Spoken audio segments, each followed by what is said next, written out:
Guys, paronda tayo. Alas 5. Pang north natin. Kukulit. Double check. May nasamang.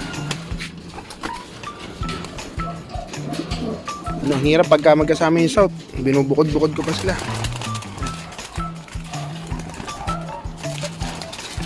Yan, dalawang brown. Ano yan eh.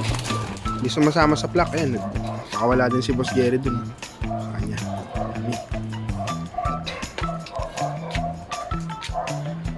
Kasi ano na, June na.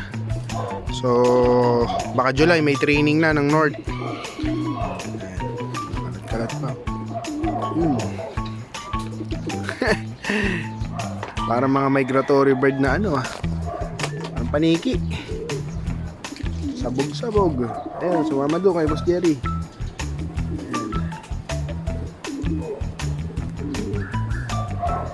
Sa akin po, mayayabang. Na. Guys. Yan. Sabog pa. Ano tayo? Ay, yun yata yung sa akin. Kasi may grizzle yun. Sumama dun. Bago kasing camera natin, guys. So, wala pa tayo gano'ng ma-upload sa YouTube. Tsaka dito sa page na karera. Sa training kasi hindi nga tayo naglaban ng summer race. So, pinaubaya mo natin sa mga kaibigan natin. So, shoutout sa kanila. Yung Kalapare. Yan. So, ang ganda ng palaro ng BBC Manila dito. Sa amin kasi malapit lang halos dito sa amin yung main. Yung bro, no, ay lumayo. Sige, ay nyo lumayo ha pagkadating ng training. Wala kayo. Yan, dalawang brown. Ayan, red check, red bar. Yung mga kasama niya lumayo na. So yan lang muna ang update natin.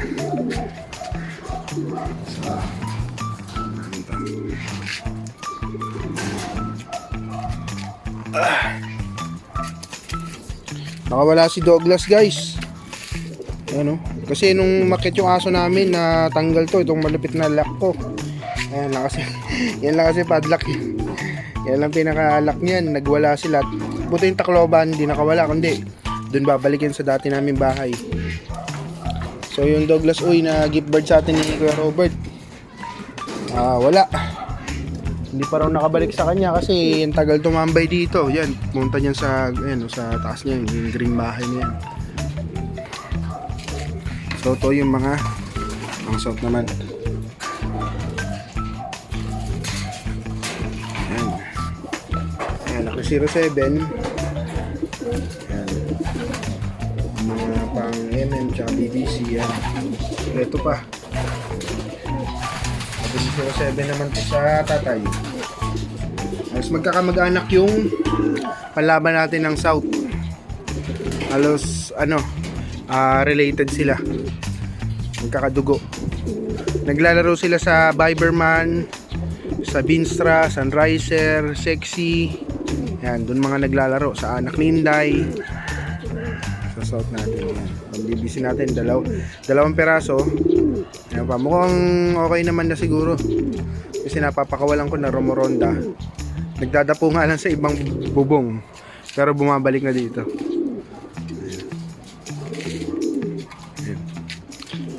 Ayan, mag-nestmate yan. Ayan, brown. Ito parang nakapang-stack ko siya na sing-sing eh. Kasi line breed yan eh. Ride lang natin oh.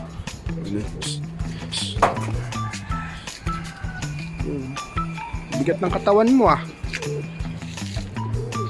Pares-pares kasi yun eh. Namamaris na. So yan muna update natin, guys.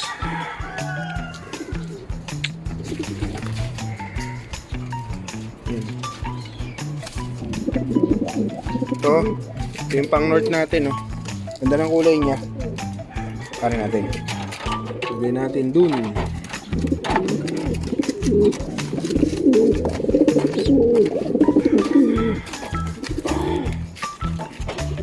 Bigat ah. Ayan ang pang north natin.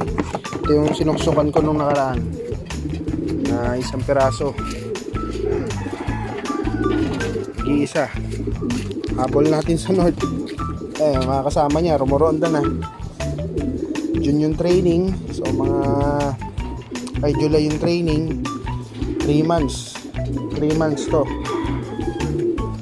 So wala kung pag hindi umabot i-stock natin kasi wala pa akong ano nito line nito na na-stock na direktang anak nitong ano Sunrise Eraso Cruzo Sexy.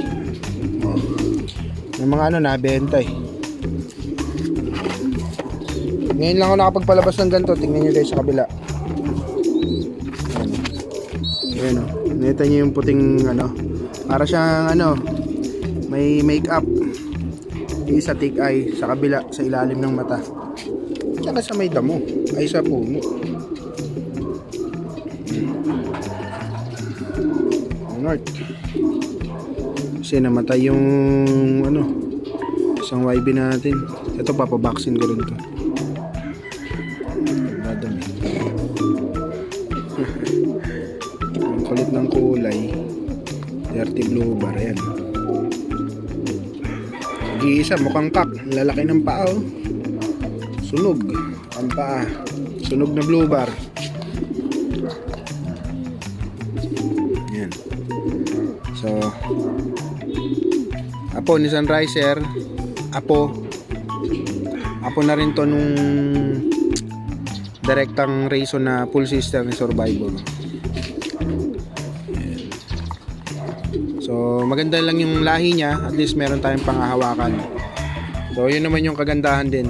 So para ma-base mo talaga yung galing niya, ilipad. So mahiwaga yung pag-iibon. Hindi nakikita sa mata, sa pakpak. So magiging basehan lang yun ng kumbaga magandang figura. Pero para malaman pag magaling, kailangan ilipad. Kahit gano'n pa kalupit nung linyada, kung hindi siya click dun sa fair niya, hindi rin hindi rin magpe-perform ng maganda siguro.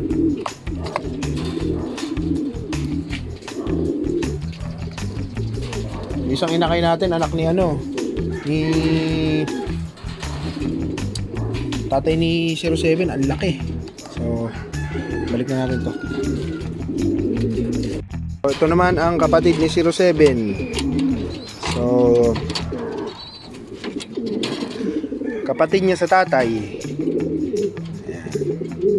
So ito, itong foundation natin to. Masasabi ko sa kanya foundation cock siya. Ayan. Si 09 naman siya. So line breed Biberman ni Boss Jerry. Nakakross sa Joseph Yap, direktang Joseph Yap. Ang cross naman nun Atom Maysak, first overall tsaka third overall ng South ni Sir Joseph Yap, nabili ni Pare Michael. Ayan, nabiyaan tayo. Itlog lang to binigay ni Pare Michael. Ayan. So tinesting ko siya. Ayun anak niya oh, antigas. So pinaris ko naman dito sa anak ni Inday tsaka ni Dagul. Ayan yung blue bar.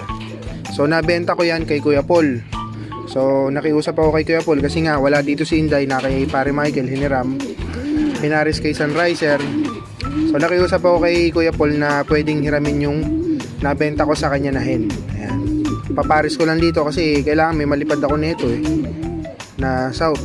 Direktang anak niya, nakakross naman sa anak ni Inday. So ayan. Ngayon lumabas. Ang laki. Ang laki ng paa.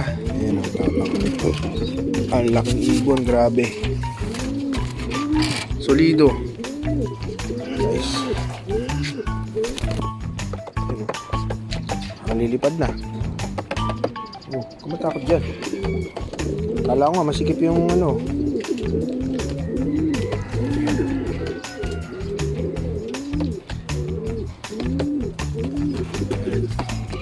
solid.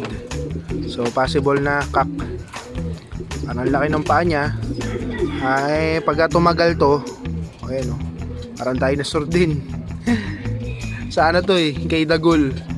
Sa lahi ni Dagul, sa old line na Vandenbroek ni Boss Jerry.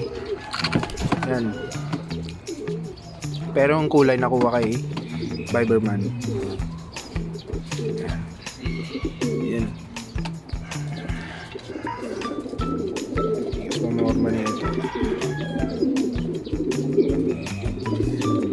May balahibo sa paa. Nagkabalahibo sa paa dahil doon niya nga nakuha sa ano. Malaglag ka dyan. Yan lang muna ang update dito. So ito, pag ito sumikip yung singsing niya, mapipilitan tayong tanggalin. Kasi pag namaga, dahil ang laki nga ng paa, hindi siya malalaban. Magiging breeder to. Pero pagka hindi naman nagka-problema, malalaban to. May second clutch ulit doon. Tigisa naman kami ni Kuya Paul dito. Tigisa kami ni Kuya Paul yan. Anak ni Inday, tsaka ni Dagul. Ito, ang laki rin ng paa. Natanggalan na namin ng singsing.